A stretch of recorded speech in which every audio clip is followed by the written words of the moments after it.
એ તમારી ભાવના જો શુદ્ધ હોય તો લોકોને અને રિસોર્સિસને તમારી પાસે આવવું જ પડશે. You become a magnet. જેમ મેગ્નેટ અહીંયા હોય તો જેટલી લોખંડની વસ્તુ એ બધાને આકર્ષી લે ને, નાની ખીલ્લી હોય ઇત્યાદિ તરત આકર્ષી લે, એમ તમારા હૃદયમાં શુદ્ધ ભાવના હોય કે અમારે શુદ્ધ ભાવે આપવું છે, અને લેનારને શુદ્ધ ભાવના હોય, અને છે જ બંને બાજુ કે આપણે એ ધનનો ઉપયોગ સમાજ માટે કરવો છે, તો resources have to come to you. જો પ્રમુખ સ્વામી મહારાજે એક જ જીવન ભાવના રાખી, આપ સૌએ પ્રમુખ સ્વામી મહારાજના દર્શન તો કર્યા હશે, જસ્ટ રેઝ યોર હેન્ડ્સ, બધા જ એક ભાવને એમણે જીવનમાં રાખી. બાકી 5 ધોરણ ભણેલી એ વ્યક્તિ અંગ્રેજીનું એક વાક્ય સરખું ના બોલી શકે, forget English, not even Hindi, પણ એમની ભાવના શેર એન્ડ કેરની હતી. પ્રમુખ સ્વામી મહારાજનું જીવન સૂત્ર હતું, જે જીવન સૂત્ર ઉપર એ 95 વર્ષ આ પૃથ્વી ઉપર જીવ્યા, બીજાના સુખમાં આપણું સુખ, બીજાના આનંદમાં આપણો આનંદ, અન્યની પ્રગતિમાં આપણી પ્રગતિ.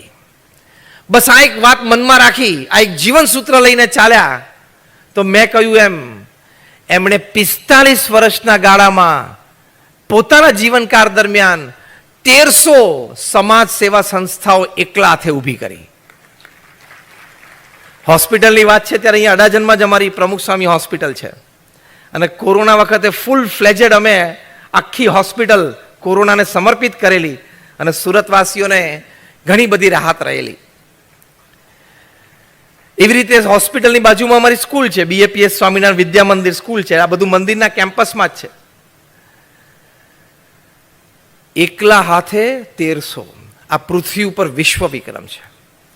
કોઈ એક વ્યક્તિએ 1300 સમાજ સેવા સંસ્થા જમીનથી ઊભી કરી હોય એવી પ્રમુખ સ્વામી મહારાજ એક જ વ્યક્તિ છે અત્યારે 8 અબજની વસ્તીમાં. એટલે પહેલા તો 1300 જમીનો સંપાદન થવી એટલે શું? અને એક વ્યક્તિના જીવનકાળ દરમિયાન એક વ્યક્તિ દ્વારા. Are you getting the statistics what I am talking? Are you getting the numbers what I am talking? એક વ્યક્તિ દ્વારા એક વ્યક્તિના પોતાના જીવનકાળ દરમિયાન 1300 જમીનો સંપાદન થવી.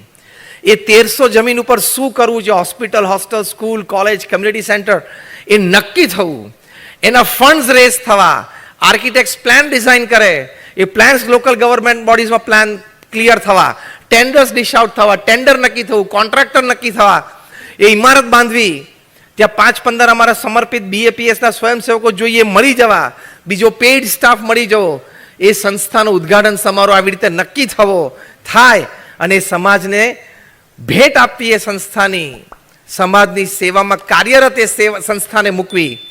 આખી કહાની મેં તમને જે કીધી, જમીન સંપાદનથી લઈને ઉદ્ઘાટન સમારોહ સુધીની એ કહાની પ્રમુખ સ્વામી મહારાજે 45 વર્ષ સુધી દર 15મા દિવસે પૂરી કરી. એટલે દર 15મા દિવસે એક સમાજ સેવા સંસ્થાની ભેટ આપી. આપણે ઘરમાં રસોડાનો નળ કે વોશ બેસિનનો નળ ટપકતો હોય ને તો પ્લમ્બરને ઘરે આવતા 2 દિવસ થાય છે. એ કમ્પેરિઝન કરજો, સામે એક સંસ્થા 15મા દિવસે ઊભી કરીને સંસ્થાને આપી દેવી સમાજને.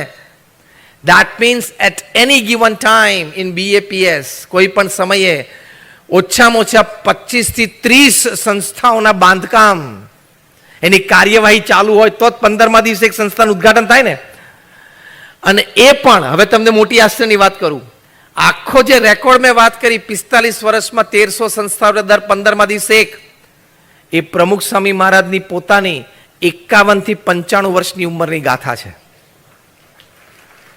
એમની કારકિર્દી જ 51 વર્ષે શરૂ થઈ, કારણ કે ગુરુપદે આવ્યા. 51 વર્ષની પોતાની ઉંમરથી પોતાની ઉંમર 95 સુધી એ 45 વર્ષમાં કામ કરવું એટલે કેવું? એટલે હર્ષવર્ધનભાઈ હમણાં મને કહેતા હતા કે મારી ઉંમર 77 થઈ, નહીં હમણાં મને કહેતા હતા બાજુ. અમે ભાવના રાખીએ છીએ કે હજી 23 ભગવાન આપે એટલે તમારે કાર્યરત ચાલુ રહે. સારા કામ માટે સારી વ્યક્તિઓ, સારી સંસ્થાઓની સમાજને જરૂર છે. મુદ્દો આપણે એ કરીએ છીએ કે તમારા હૃદયમાં શુદ્ધ ભાવના હોય, કામ થાય છે. પ્રમુખ સ્વામી મહારાજે શુભ ભાવના રાખી કે બીજાના સુખમાં આપણું સુખ. 51 વર્ષની ઉંમર પછી એ દુનિયાના 60 દેશોમાં 18,000 ગામો અને શહેરોમાં જાતે ગયા. વ્યસન મુક્તિથી માંડીને સંસ્કૃત કરવા સુધી લોકો. તમને આશ્ચર્ય થશે કે પ્રમુખ સાહેબની ઉંમર જ્યારે 70, 75 અને 78 હતી ત્યારે રાત્રે 12 વાગે આદિવાસીના ઘરમાં એના ઝૂંપડામાં બેસીને એને નિર્વ્યસની કરતા અમે આ આંખથી એમને જોયા છે. 78 વર્ષની ઉંમરે રાત્રે આદિવાસીના ઝૂંપડામાં બેસીને એને સંસ્કૃત કરવો એ શ્રદ્ધા, પણ એ જીવન સૂત્ર હતું. એટલે આવી એક દેવાની ભાવના મનમાં હોય, શુભ સંકલ્પ હોય તો કાર્ય તો અદ્ભુત થઈ શકે છે. એમના પછી 2016માં અમારા ગુરુવરી મહંત સ્વામી મહારાજ ગુરુપદે આવ્યા. એને આજે 7.5 વર્ષ થયા. 7.5 વર્ષમાં એમને 350 સંસ્થાઓ ઊભી કરી. એટલે પ્રમુખ સ્વામી મહારાજ કરતા ડબલ એવરેજ ઉપર અત્યારે મહંત સ્વામી મહારાજ કામ કરે છે. દર 8મા દિવસે એક સંસ્થાની ભેટ આપી, એવરી 8th ડે. અને એ પણ 84 વર્ષની ઉંમરની પછી. એ કારણ કે BAPS સંસ્થાના વહીવટી વડા અને આધ્યાત્મિક ગુરુ મહંત સ્વામી મહારાજ 84 વર્ષની ઉંમરે બન્યા. 84 વર્ષની ઉંમરે તમને કોઈ સંસ્થાનું સંચાલન સોંપે તો તમે કરો? જો બધા ના પાડવા માંડ્યા. કારણ કે 84 વર્ષે 85 વર્ષે બીજું કંઈ ના હોય.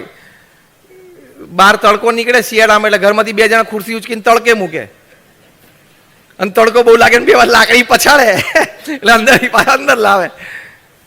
84 વર્ષે આ BAPS સંસ્થાની જવાબદારી લેવી એટલે મહંત સ્વામી મહારાજે લીધી. અને ખાલી જવાબદારી લીધી એવું નહીં, કામ કરી બતાવ્યું. અને અત્યારે અહીંયા સુરતમાં કણાદમાં અમારો પ્રોજેક્ટ ચાલે છે. સુરતે પોતાના ઇતિહાસમાં જોયો નથી એવો આ પ્રોજેક્ટ છે. It's beyond the ken of human intelligence. 140 acre ઉપર અક્ષરધામ બને છે. 140 એકર્સ. દિલ્હીમાં અક્ષરધામ છે ને એના કરતાં પણ આ મોટું અક્ષરધામ છે. એટલે સુરતવાસીઓ માટે 140 એકર ઉપર આવું એક સ્થાન હોવું એ આવતા વર્ષે 2025માં મહંત સ્વામી મહારાજ સુરતવાસીઓને ભેટ આપશે.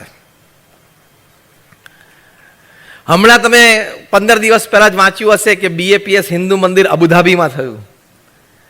First time in the history કે મિડલ ઇસ્ટના દેશમાં એ પરંપરાગત હિન્દુ મંદિર, RCC ના તો હોય નાના નાના મોટા મોટા ગમે તે, પથ્થરનું 1500 વર્ષ ત્યાં ટકે એવું મંદિર.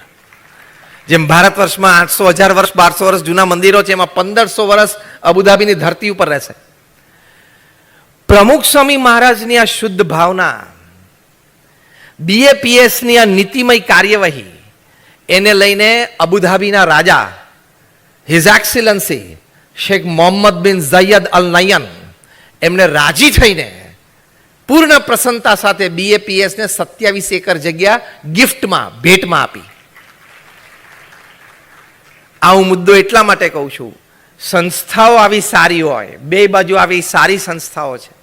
સુરત નેશનલ કોઓપરેટિવ બેંકની ભાવના છે કે આ એક હોસ્પિટલનો જીર્ણોદ્ધાર થાય. સામે હોસ્પિટલના આગેવાનશ્રીઓને છે કે આપણે સમાજને આપવું છે.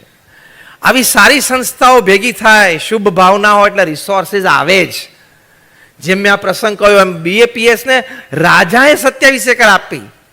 પહેલી વાર પૃથ્વી ઉપર એવું બન્યું કે એક મુસ્લિમ રાજાએ એક હિન્દુ ધર્મગુરુ અને સંસ્થાને મંદિર માટે જમીન ભેટ આપી. અને એ પણ UAEમાં, એટલે કે અબુધાબીમાં. યુનાઇટેડ આરબ એમિરેટ્સનું કેપિટલ છે અબુધાબી.